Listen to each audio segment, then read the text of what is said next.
Alors, bonjour, tout le monde. Je vais faire un petit test. Voici donc, le cours que vous devez suivre aujourd'hui. Il va se composer de 2 temps. Une première partie cours, vous me voyez dans un petit coin, c'est parfait. Une première partie cours, où je vais continuer notre réflexion sur, l'application de la théorie de Clausewitz aux guerres contemporaines, non plus aux guerres de son temps, mais aux guerres du XXe et on va commencer le XXIe siècle. Et dans une deuxième partie, vous aurez une activité à faire donc à partir d'un ensemble documentaire sur Al-Qaïda et Daesh à donc me rendre sur feuille, à rendre à la personne de la vie scolaire qui est en train de vous surveiller. Donc vous m'écoutez bien, vous êtes soit à la maison, soit en cours, vous m'écoutez bien, on avance le cours dans une forme un peu différente. Bon, ben, la différence, c'est toujours productif en pédagogie. Et je voulais revenir un petit peu sur ce qu'on avait dit de la Seconde Guerre mondiale, pour être sûr que vous m'avez bien compris. On avait dit de la Seconde Guerre mondiale, si on réfléchissait euh, à l'évolution de l'histoire des guerres, que c'était une guerre donc classique et régulière, hein, d'une coalition A, les Alliés, contre une coalition B, les forces de l'Axe. Donc, on pourrait la faire entrer dans l'histoire des guerres classiques, sauf qu'elle correspond dans l'esprit de la théorie de Clausewitz à une guerre où on va avoir une vision de deux modèles. On pourrait dire que c'est la guerre populaire, donc en tout cas la guerre des Alliés est une guerre qui se fait en principe au nom de principes et de valeurs. Pourquoi on peut dire ça? Ben justement, c'est le texte de Churchill, cette fameuse déclaration aux communes, donc au Parlement britannique, alors qu'il se rend compte que la Grande-Bretagne va se retrouver seule face aux forces donc, fascistes de l'Axe. Eh bien, il explique bien qu'on n'est pas dans une situation classique d'une guerre régulière, ou en tout cas d'une guerre de l'époque euh, clausewitzienne, où un gouvernement A, avec des objectifs politiques précis et raisonnables, pourrait faire la guerre et finalement aboutir à une discussion, un retour à la politique avec un gouvernement B à la table des négociations, puisque c'est bien comme ça qu'on avait expliqué ce que c'est qu'une guerre classique. En réalité, on comprend bien lorsqu'on se remet dans le contexte et qu'on écoute Churchill qu'il n'y a pas d'alternative, il n'y a pas de discussion et de dialogue possible avec les forces de l'Axe. Voilà, je vais vite parce qu'on l'a déjà dit, mais la première idée sur la Seconde Guerre mondiale, c'est que l'adversaire des Alliés n'est pas un adversaire rationnel et raisonnable. C'est un adversaire donc constitué d'un ensemble de pays. Euh, euh, C'était Churchill, je ne sais pas si vous l'avez entendu, mais donc on n'a plus le temps d'écouter.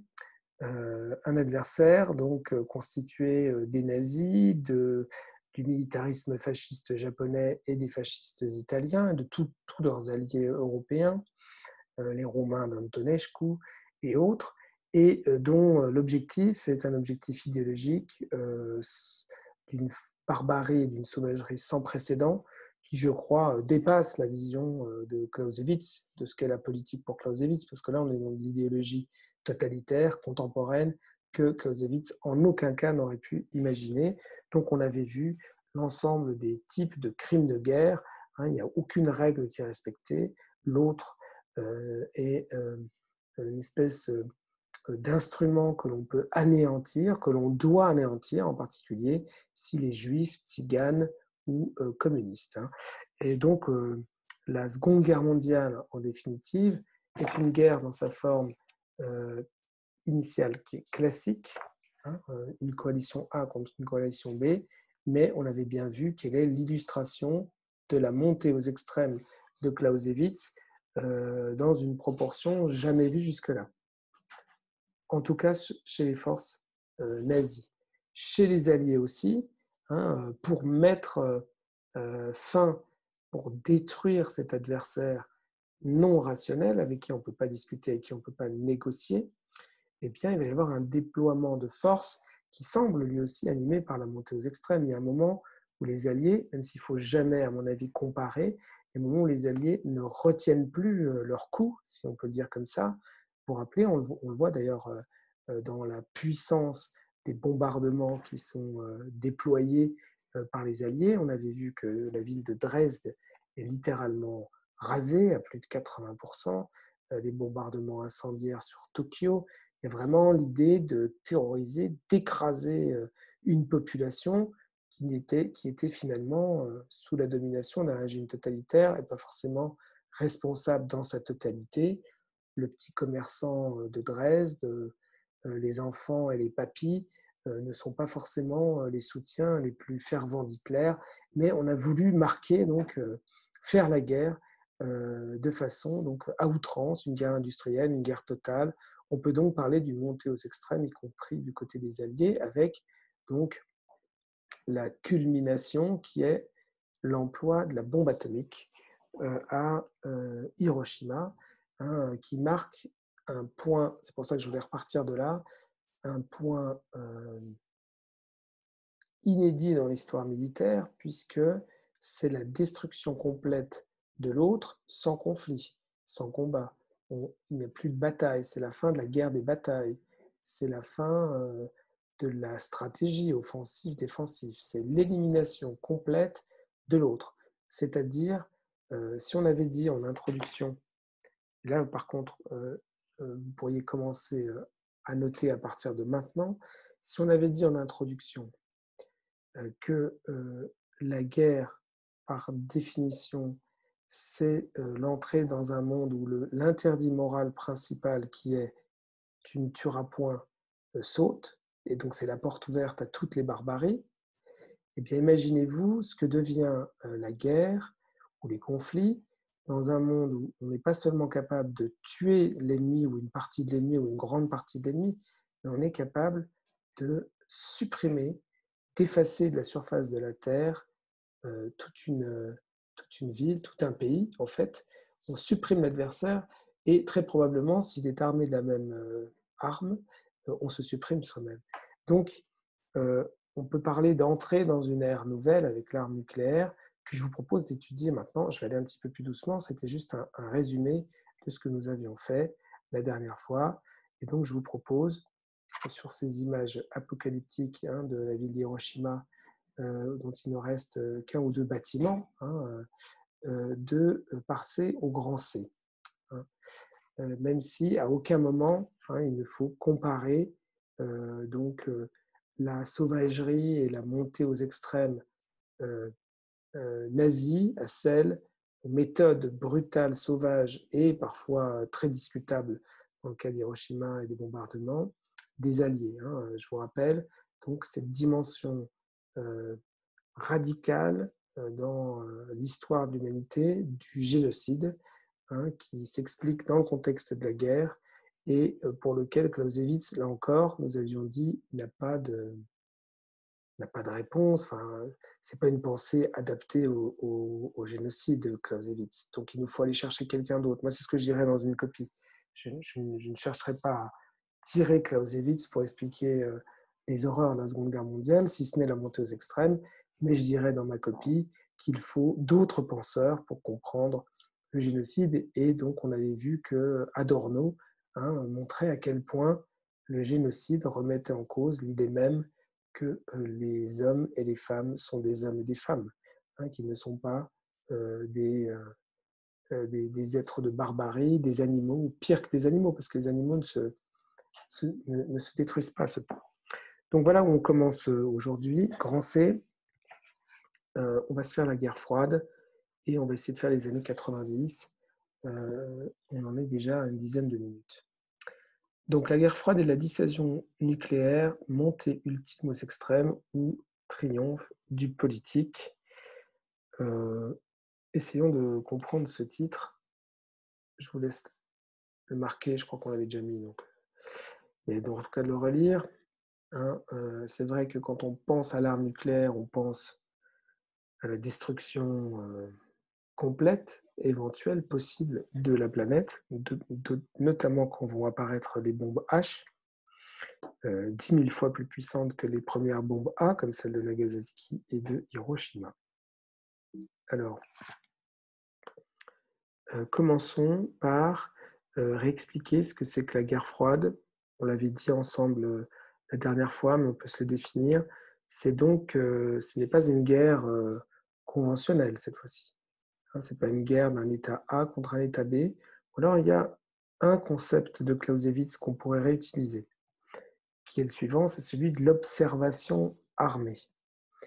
Dans la guerre froide, finalement, on peut dire que les deux superpuissances, États-Unis et URSS, vont être principalement dans une situation d'observation armée, sans entrer dans un conflit direct. Donc la guerre froide, c'est une guerre d'observation armée qui ne passera jamais à la guerre ouverte, où aucun des deux adversaires n'attaque l'autre, principalement en raison de la dissuasion nucléaire. Je vous laisse remarquer cette définition.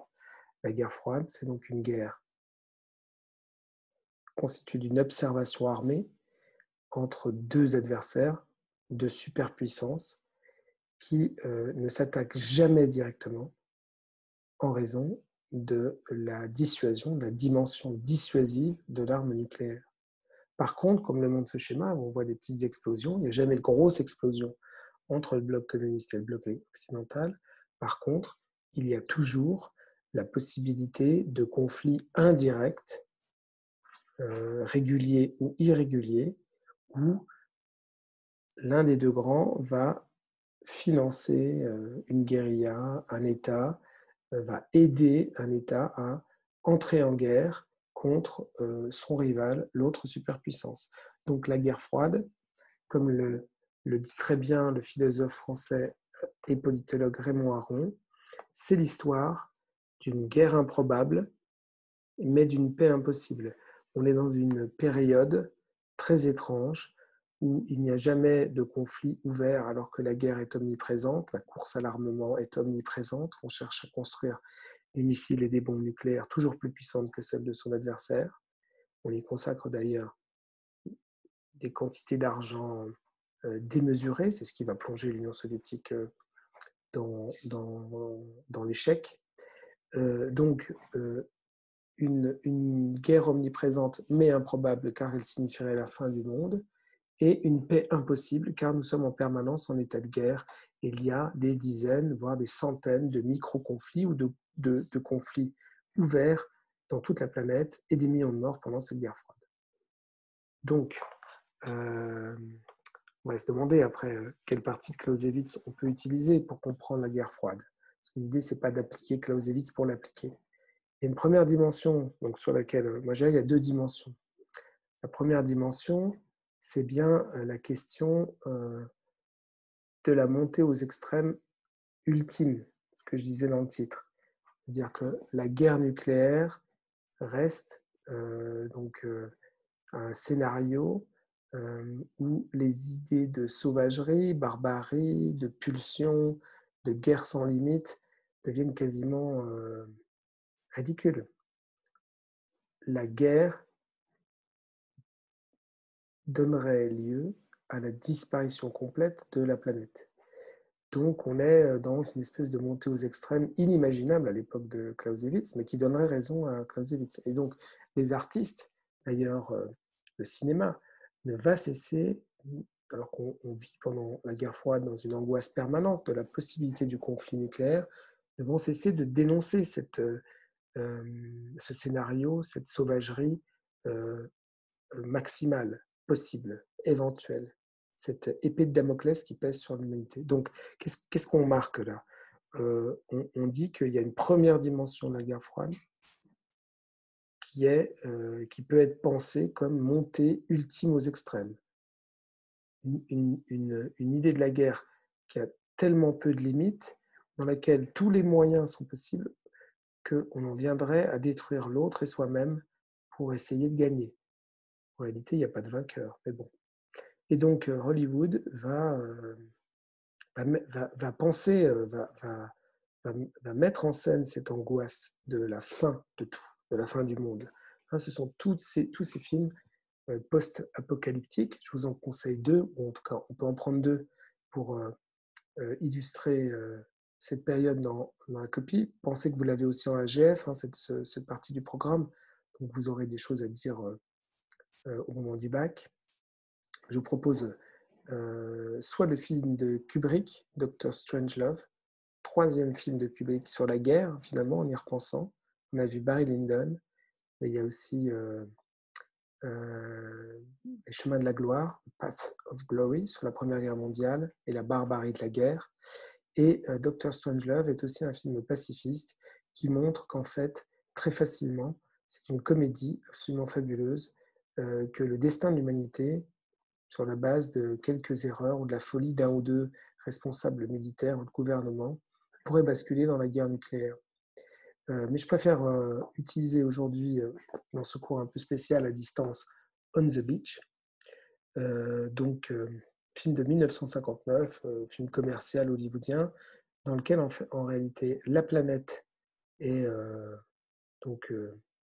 rayée et détruite par une pluie nucléaire, une guerre nucléaire entre les États-Unis et l'URSS, et seule l'Australie a été préservée. Il y a quelques survivants en Australie qui vont en fait passer le film à essayer de chercher d'autres survivants ailleurs, qui ne vont pas les trouver, et l'Australie elle-même va être irradiée. Et le film termine sur l'image que vous avez en bas. There is still time, brother. Il y a encore du temps, mon frère, comme s'il y avait encore de l'espoir, alors qu'il n'y a plus personne, plus une personne vivante, donc à Melbourne, en Australie. Vous voyez un peu la peur qui animait la planète avec la guerre froide. On va en faire un tout petit paragraphe de ça dans notre dissertation sur l'histoire de la guerre. Et donc, on peut dire que la guerre froide, sa première dimension, c'est donc cette peur, cette possibilité d'une extinction de l'humanité, d'une disparition de tout, y compris de la possibilité même qu'il y ait des guerres. Okay. Et c'est ce que vont dire aussi d'autres artistes. Je vais passer vite là parce que je crois que ça suffit avec le film dont je vais vous parler, mais il y a un texte très célèbre de Camus qui date du 8 août sur la bombe d'Hiroshima. Je vais juste lire les deux citations les plus célèbres. La civilisation mécanique vient de parvenir à son dernier degré de sauvagerie, la plus formidable rage de destruction dont l'homme fait preuve depuis des siècles. On offre sans doute à l'humanité sa dernière chance.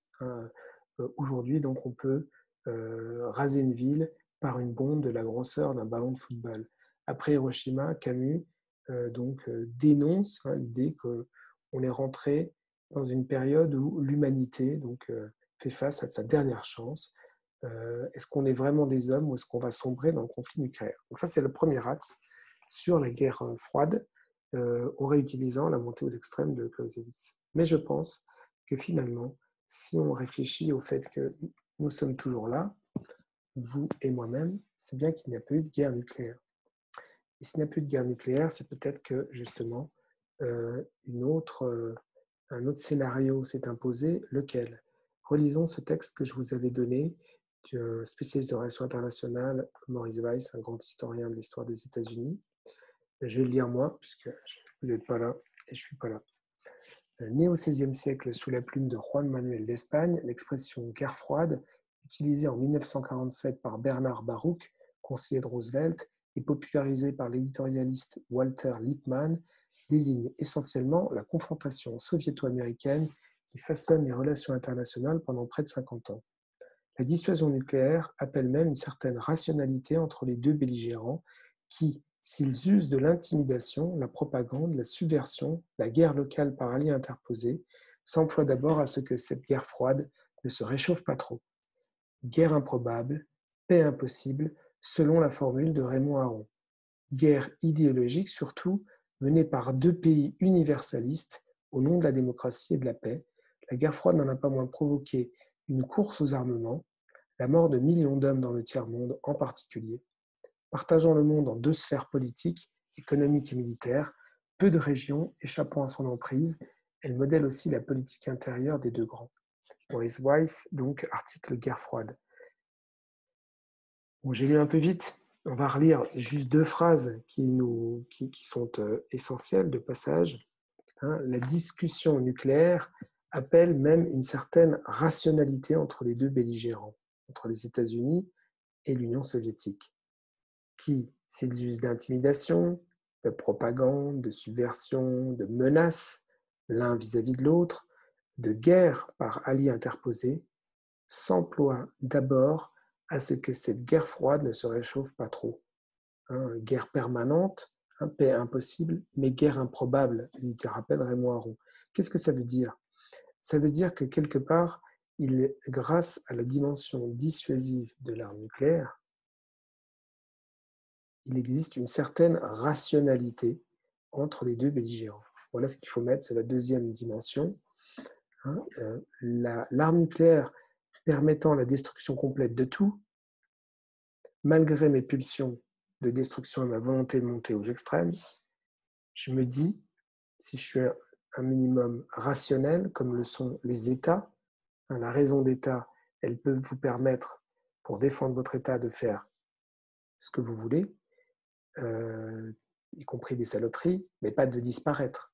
Or, si je suis un bon chef d'État, je ne vais pas déclencher une guerre qui donnerait lieu à ma disparition. Donc, je vais revenir à une situation de rationalité politique. Je ne sais pas si vous me voyez venir. Ça veut dire que finalement, la guerre froide, elle permet quoi? Elle permet aux deux grands de reprendre l'idée de Clausewitz que la guerre n'est la continuation de la politique, n'est qu'une continuation de la politique par d'autres moyens. Dans la guerre froide, en réalité, on revient à une forme de relation politique rationnelle. On se partage le monde sans jamais s'affronter directement. C'est ce qu'on peut dire de la guerre froide, que finalement, c'est le retour aux politiques. Les États-Unis d'Amérique et l'Union soviétique sont des ennemis absolus, idéologiques, mais finalement n'en viennent jamais à un affrontement grâce à la politique défensive de la dissuasion nucléaire. Je le redis peut-être encore une fois d'une autre façon, hein, pour que vous puissiez noter, parce que je ne vous vois pas, donc c'est difficile. On peut dire donc que la guerre froide permet un retour aux politiques, hein, même si c'est la menace la plus extrême, avec l'omniprésence de la possibilité d'utilisation de l'arme nucléaire, l'arme nucléaire impose aux deux grands un retour à la politique, un retour à la rationalité, un retour à la raison. Les hommes, non. Les hommes n'ont pas écouté leur pulsion ultime. Ils n'ont pas employé l'arme nucléaire. Nous avons vu les hommes dans la Seconde Guerre mondiale se détruire mutuellement, pratiquer le génocide, pratiquer des bombardements massifs, mais manifestement, il y a quand même quelque chose de rationnel qui guide les gouvernements, qu'ils soient communistes ou qu'ils soient libéraux, c'est l'idée de ne pas se détruire. Donc, finalement, on peut dire de la guerre froide, c'est très simple. Hein, donc, on pourrait dire, une première idée qui c'est quand même la montée aux extrêmes ultimes de par la puissance, la possibilité de la guerre nucléaire dénoncée par les artistes, mais que finalement, ça n'arrivera jamais. Alors, il faudrait peut-être qu'on le démontre. Si on est en sciences sociales, il faudrait qu'on prenne un exemple. Je vais en passer directement à mon exemple. C'est par exemple la crise de Cuba de 1962, dont on dit qu'elle est peut-être le point le plus chaud de cette guerre froide, le moment où on a frisé le plus la guerre atomique mondiale.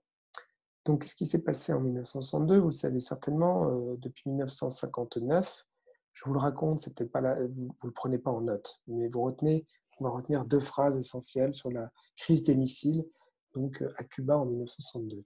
Cuba est donc une île qui est à portée des États-Unis. Il y a moins de 500 kilomètres entre Cuba et les premières plages de la Floride, au sud des États-Unis. Et cette île, en 1959, a connu une révolution qui n'était pas communiste au début, révolution nationale, s'est libérée de son dictateur. Personnage que vous avez à gauche, Fidel Castro, a mené cette révolution. Donc, en 1959, Cuba sort de l'orbite américaine et décide de se tourner rapidement vers l'Union soviétique et devient un régime communiste. Donc les États-Unis d'Amérique se retrouvent avec à leur nez, vraiment à leur nez, une île, donc un voisin dans le camp donc, ennemi, et découvrent que les soviétiques, pour protéger ce voisin, sont en train d'installer donc des rampes de missiles nucléaires interrégionaux. Vous voyez leur portée. À l'époque, un missile ne traverse pas toute la planète, hein, mais ils sont quasiment capables de bombarder Washington. C'est-à-dire qu'on pourrait raser un quart des États-Unis depuis l'île de Cuba. Bon, si on fait l'histoire de ce conflit, c'était une riposte rationnelle des Soviétiques aux missiles Jupiter que les États-Unis avaient placé, missiles nucléaires, en Turquie, hein, au nez et à la barbe des Soviétiques. Bon, histoire classique des guerres froides. Qu'est-ce qui se passe?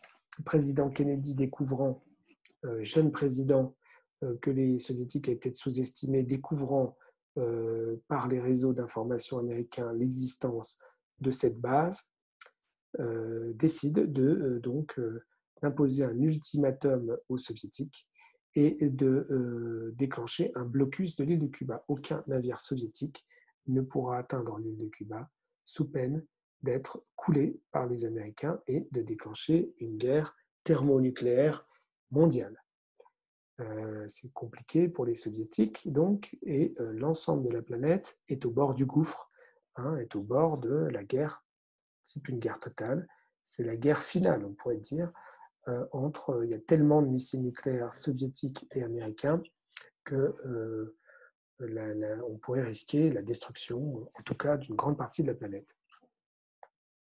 Résultat, eh bien, Khrouchtchev, peu importe, hein, l'Union soviétique décide de quasiment, hein, sous la pression américaine, de rappeler ces bateaux militaires chargés de matériel nucléaire et décide de ne pas donc donner suite à la construction de rampes de lancement de missiles à Cuba. Alors, c'est une crise comme il y en a eu beaucoup pendant la guerre froide. C'est une crise classique. C'est peut-être la plus grande crise. On a des lettres de Fidel Castro, donc le dirigeant cubain, adressé à l'Union soviétique en disant que s'il faut aller jusqu'à la guerre nucléaire, il faut l'assumer et que lui, il est prêt. On voit qu'on a hésité, hein, mais que finalement, c'est ça l'exemple des missiles cubains, on pourrait dire que finalement, grâce à la puissance de destruction de l'arme nucléaire, eh bien, finalement, cette guerre froide reste froide.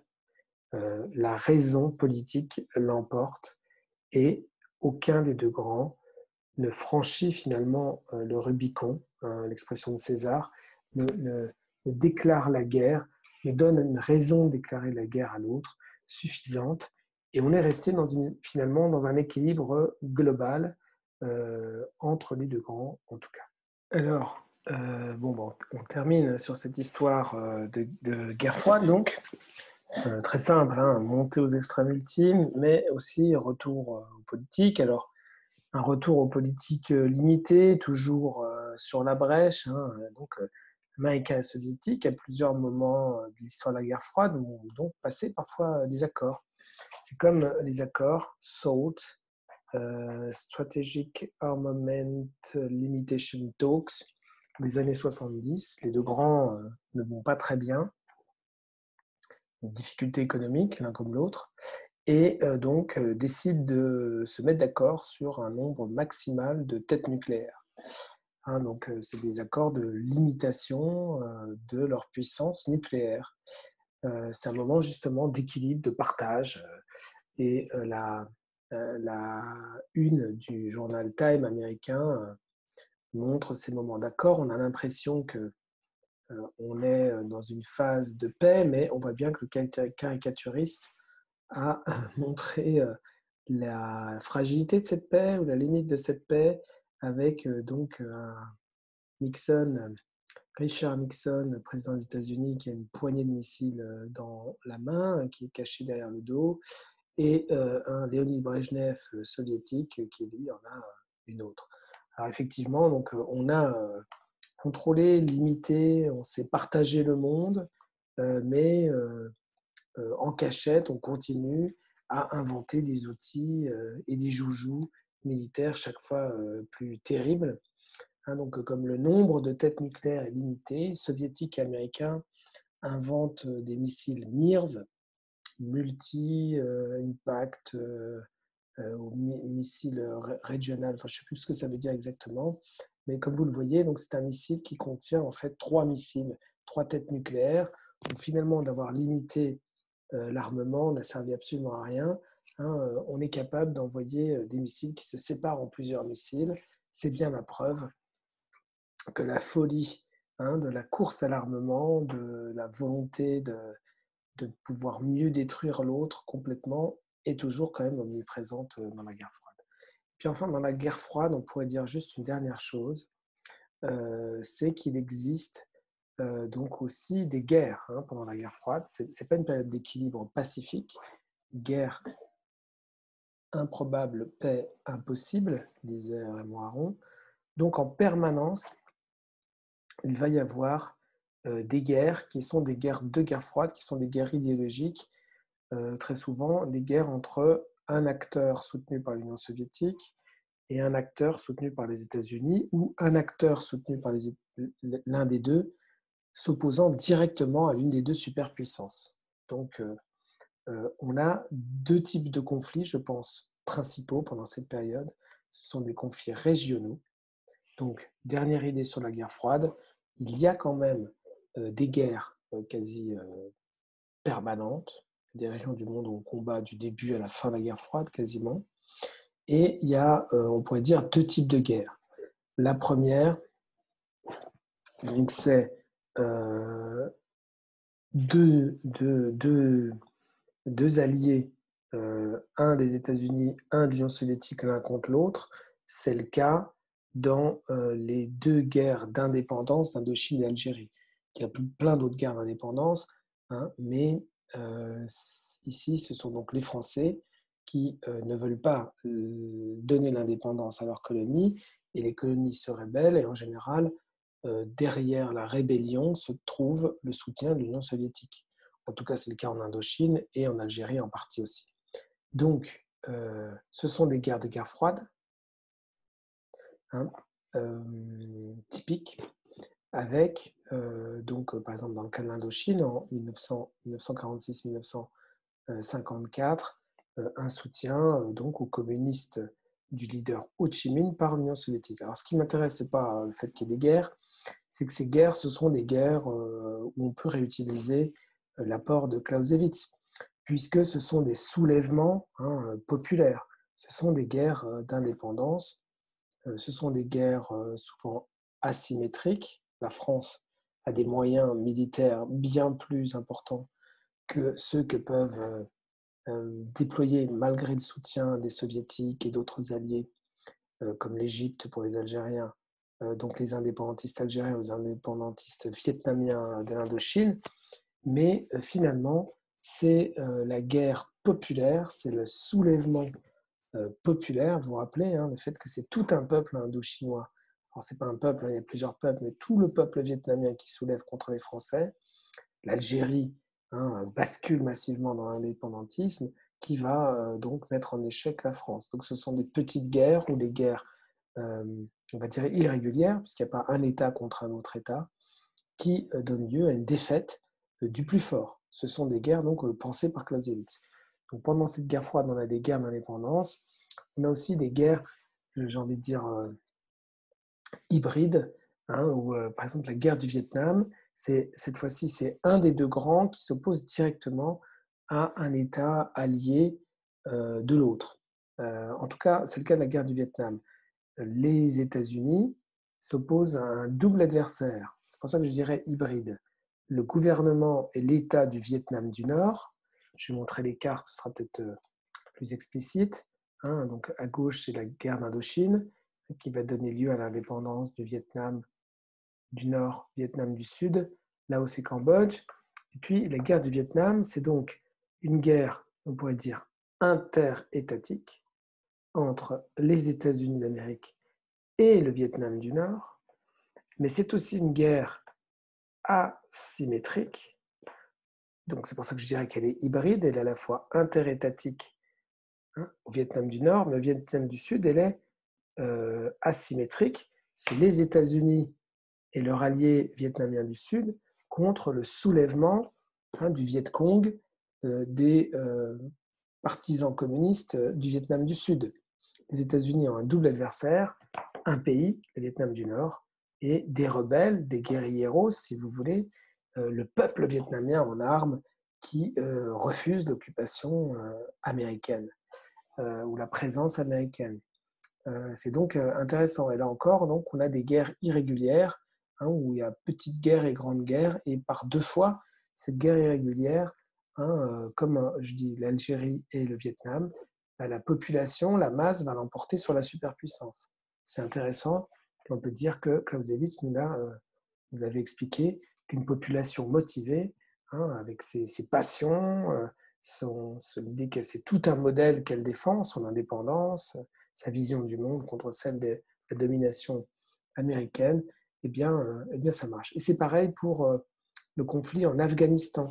Donc c'est l'Union soviétique contre des différentes forces, hein, c'est vraiment un conflit asymétrique là, différentes forces soutenues par les États-Unis, dont les premiers islamistes, il y a des Tadjiks, enfin bon, c'est très compliqué pour l'Union soviétique en Afghanistan. C'est donc là aussi la superpuissance qui arrive dans un pays et qui va se retrouver en échec face à un soulèvement du peuple, ou ici on pourrait dire de nombreuses populations d'Afghanistan. Donc juste terminer la guerre froide, il y a trois idées, donc je le redis parce que je parle un peu vite. Je ne sais pas si vous avez eu le temps de bien noter. Bon, vous pouvez revoir ma petite exposition, ma petite conférence là. Ma petite émission, qui en est à 46 minutes, il va falloir que je conclue. La montée ultime aux extrêmes. 2, la question du retour aux politiques. 3, la question qu'on est en permanence quand même, malgré l'équilibre politique, à la recherche d'armes plus destructrices et plus barbares, et qu'en permanence il y a des guerres qui sont souvent des guerres indirectes, asymétriques, une superpuissance contre un petit pays, ce serait dissymétrique dans ce cas-là, mais contre des populations en soulèvement. C'est le cas de la guerre du Vietnam, c'est le cas de la guerre d'Afghanistan, hein, et des guerres d'indépendance où c'est donc le peuple, une population, une guerre non étatique contre un État qui est soutenu par l'un des deux grands, souvent les États-Unis dans la guerre d'indépendance. Bon, ok, c'est pas non plus, ça suffit pour un petit paragraphe sur la guerre froide, il ne faut pas qu'on s'étende trop longtemps. Et on pourrait rentrer brièvement dans les années 90, où je vais juste donner une ou deux grandes idées sur ces années 90. C'est certainement la période, les années 90, où la vision de Clausewitz n'est pas forcément adaptée. Il ne faudrait pas vraiment l'utiliser artificiellement. On rentre dans l'époque de l'Internet, des réseaux sociaux, de la mondialisation. Donc, bon. Mais il y a quand même des choses qu'on va retrouver. Les années 90, c'est une période contradictoire, hein, avant de prendre deux exemples. C'est une période plutôt optimiste. L'Union soviétique a disparu. Donc, on a l'impression que le dernier grand régime totalitaire, hein, il reste la Chine, mais bon, c'est quand même un signe d'espoir. Et puis, du point de vue des relations internationales, beaucoup de problèmes avaient été gelés ou, comment dire, accentués par la guerre froide et ils vont désormais pouvoir être réglés. Beaucoup de problèmes internationaux vont avancer. Là, je suis sur une image qui ne va pas du tout dans ce sens-là, puisque c'est des images de crâne du génocide du Rwanda, mais c'est bien dans les années 90 qu'on va voir revenir l'idée que l'on peut s'organiser en mettant en place le droit international. C'est-à-dire qu'on peut faire respecter la paix, vous le verrez avec monsieur S, Et il y a beaucoup de conflits qui sont réglés dans ces années où justement les États-Unis réfléchissent de façon multilatérale avec d'autres, les Européens, et on règle des conflits qui duraient depuis la guerre froide et les indépendances. Donc ça va mieux en fait en théorie les années 90. Le Conseil de sécurité des Nations Unies qui n'a pas fonctionné pendant toute la guerre froide. Pendant toute la guerre froide, Américains et Soviétiques se sont neutralisés aux Nations Unies. Cette fois-ci, on revient aux Nations Unies, le Conseil de sécurité essaye d'imposer des sanctions, de, de redonner des règles de stabilité, de faire de la politique, comme dirait Clausewitz, pour éviter les guerres. Et on voit aussi apparaître donc une pression plus importante sur les criminels de guerre, puisque sur les gens qui vont violer le droit international, les règles de la guerre, tuer des civils, commettre des crimes contre l'humanité ou des massacres, eh bien, c'est le rôle accru du tribunal pénal de la Haye et de la Cour pénale internationale. Donc, le droit international va se permettre de juger des responsables de, crimes de guerre dans le cas de conflits de ces années. Donc, on est dans une période d'espoir. Enfin, on pense que justement, on est passé d'une période de guerre permanente, le XXe siècle, le premier XXe siècle, une guerre où on peut enfin régler des conflits. Et enfin, donc on est dans une période où on va renforcer le jus ad bellum et le jus in bello, les règles à respecter en cas de guerre. Vous êtes surveillé par les instances internationales si jamais vous êtes en conflit, il ne faut pas toucher les civils, il ne faut pas toucher la presse. Et aussi le jus ad bellum, le droit à la guerre, qui doit être extrêmement limité, mais les pays occidentaux, enfin la communauté internationale, invente à l'époque le droit d'ingérence, comme ça s'écrit, I-N-G-E-R-E-N-C-E. Le droit d'ingérence, c'est le droit éventuellement d'intervenir militairement dans les affaires d'un pays, ce qui est interdit par le droit international. On respecte la souveraineté totale d'un pays, mais là, je vais vous expliquer à quelle occasion on a proposé cette histoire de droit d'ingérence. On se permettrait d'intervenir dans un pays si justement il viole trop fortement les droits de l'homme, s'il commet des crimes de guerre, s'il faut venir protéger des populations qui sont menacées. Et c'est ce qui s'est passé en Irak en 1991, après la défaite contre les États-Unis, la première. L'Irak avait envahi le Koweït. Vous avez affaire avec M. Hayes. M. Hess et donc une coalition menée par les États-Unis chasse l'Irak du Koweït et lui inflige une terrible défaite. Et plusieurs populations irakiennes se soulèvent contre le gouvernement de Saddam Hussein, notamment les Kurdes au nord du pays. Et Saddam Hussein va bombarder ces populations, utiliser même des armes chimiques. Et là, la communauté internationale va parler de droit d'ingérence, le droit de venir intervenir militairement pour remettre de l'ordre. On ne va pas vraiment le faire, on ne va pas l'appliquer, mais disons qu'on est dans une période, c'était ma première idée, d'accord, simple, on est dans une période de renforcement du droit international, de renforcement de la paix et des outils pour dialoguer et éviter la guerre. Par contre, d'un autre côté, on va voir apparaître des conflits d'un nouveau type, beaucoup plus irréguliers, asymétriques, intra-étatiques et non interétatiques, et des conflits plus barbares que jamais. Voilà, c'est très simple.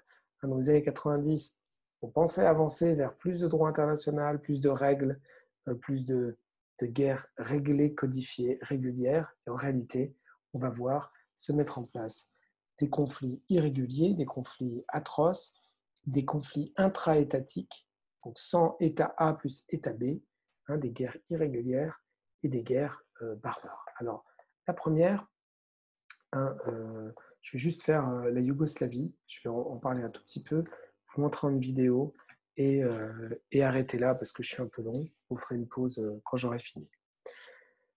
La première, c'est donc la guerre de Yougoslavie. On ne va pas rentrer dans le détail de la guerre de Yougoslavie, on va juste comprendre ce qui se passe à Srebrenica, vous voyez une enclave ici, une petite ville donc, qui se trouve en Bosnie-Herzégovine.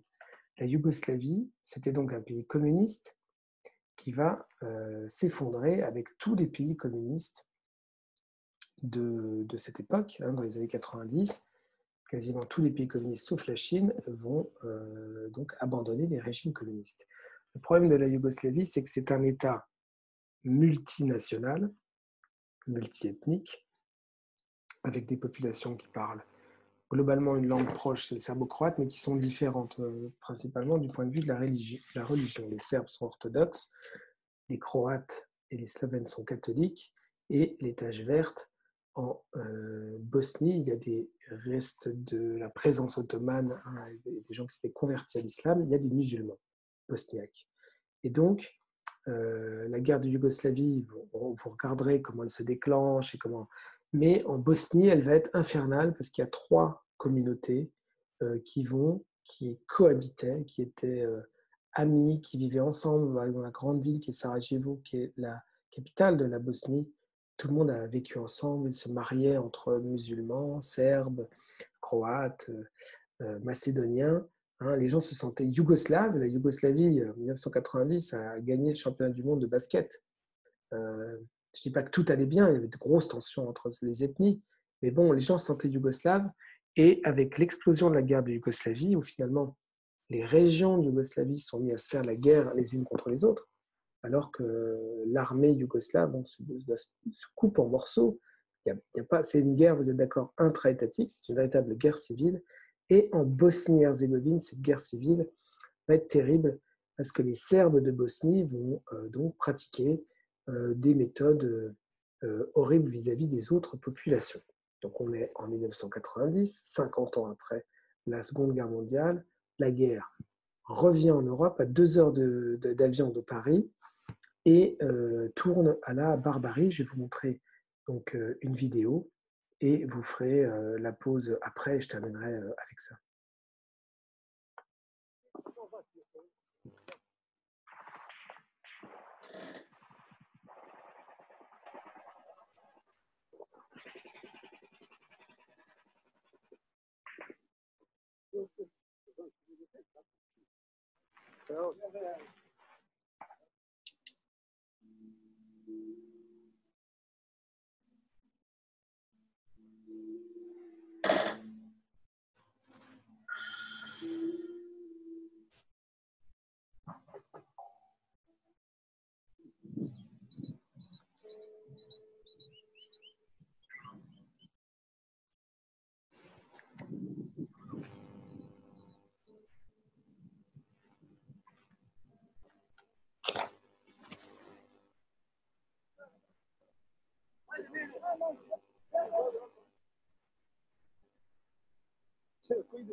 Svi koji žele da ostanu, mogu da ostanu.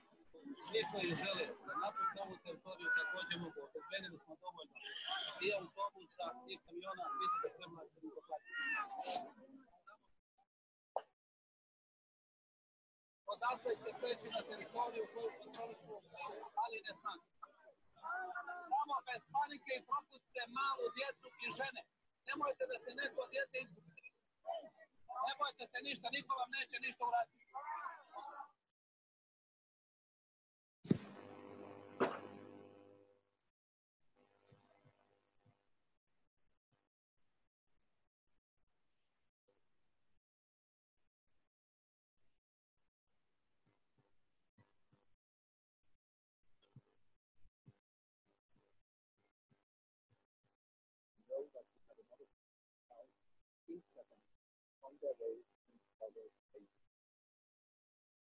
The second nature form is whereabouts of the men.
The indictment charged two counts of genocide, 5 counts of violence against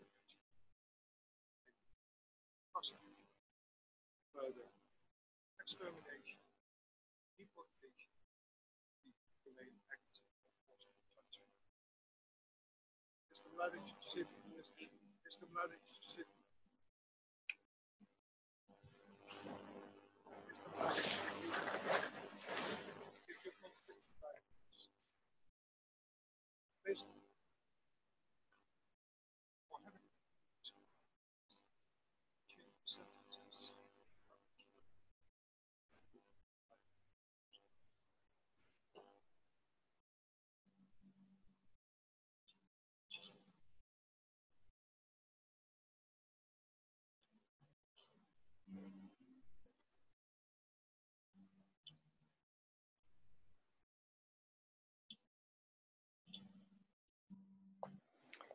Donc voilà ce qui s'est passé en Bosnie-Herzégovine, dans la ville de Srebrenica, que vous voyez ici, Srebrenica, ça s'écrit, qui était une enclave musulmane, soi-disant protégée par l'ONU. Il y avait des casques bleus de l'ONU, et qui finalement a été prise par les Serbes, ceux qui sont en jaune, mais c'est des Serbes de Bosnie, ce n'est pas l'armée régulière de la Serbie.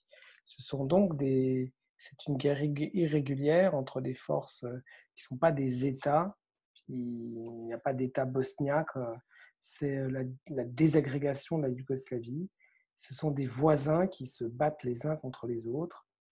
Donc les Serbes vont décider de massacrer massivement plus de 5000 musulmans. Ça s'appelle quasiment un génocide, puisqu'on a sauvé les enfants et les mères et les vieillards. Ce n'est pas exactement un génocide, on parle de nettoyage ethnique, mais c'est bien pour vous montrer, hein, donc sur la guerre de Yougoslavie 1991-1995, on peut retenir une idée, donc il s'agit d'une guerre irrégulière, d'une guerre civile entre personnes qui cohabitaient jusqu'il y a peu, et d'une guerre, on voit réapparaître donc dans un conflit non interétatique, dans un conflit intra-étatique, irrégulier, donc des massacres, des crimes de guerre qu'on n'avait pas vus depuis la Seconde Guerre mondiale. Donc on est en pleine Europe.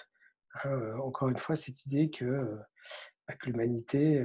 et donc on voit se multiplier dans les années 90 des conflits d'un type nouveau, non classique, hein, qui n'impliquent pas un État contre un autre État, et qui sont souvent d'une violence et d'une barbarie extrême.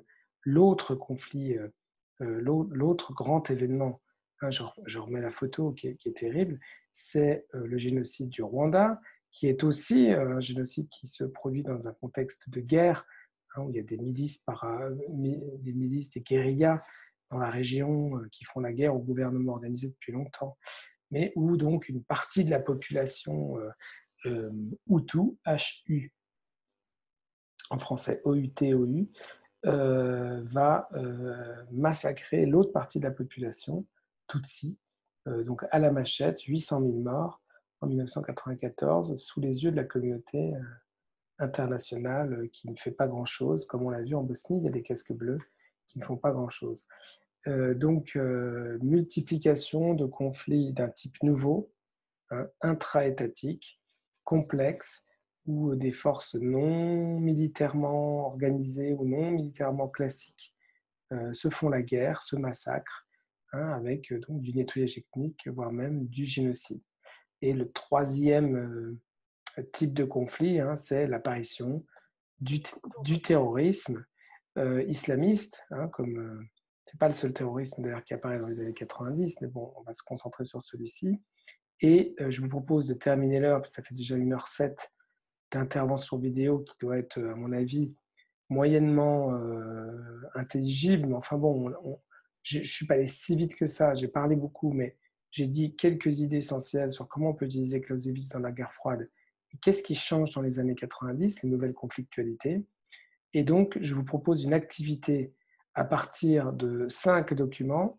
Vous avez donc une cinquantaine de minutes pour rédiger des réponses qui doivent être des réponses qui utilisent les documents, qui sont bien argumentées, bien justifiées, parce que vous allez les faire sur une feuille que vous allez rendre à la vie scolaire. Ce sera plus intéressant pour moi que vous le fassiez dans ces conditions-là. Voilà, pensez que la semaine prochaine, vous serez on fera une étude critique de doc sur Clausewitz en mon absence. Donc, je choisirai un texte ou 2 textes faciles. Vous avez 2 heures pour le faire. Je mettrai sur Pronote la date exacte pour votre groupe. Vous serez surveillé et tout le groupe doit venir au lycée. Voilà, vous terminerez, vous commencerez la matinée à distance, si vous êtes à distance depuis le lycée, et vous faites mon devoir surveillé par la vie scolaire. Donc au lycée, je vais vous mettre sur Pronote aussi une vidéo que j'avais faite de conseils sur comment on peut faire une étude critique de doc de type HGG SP. Donc, bon week-end, à bientôt, et bonne activité, donc jusqu'à la fin de l'heure, à rendre sur une feuille.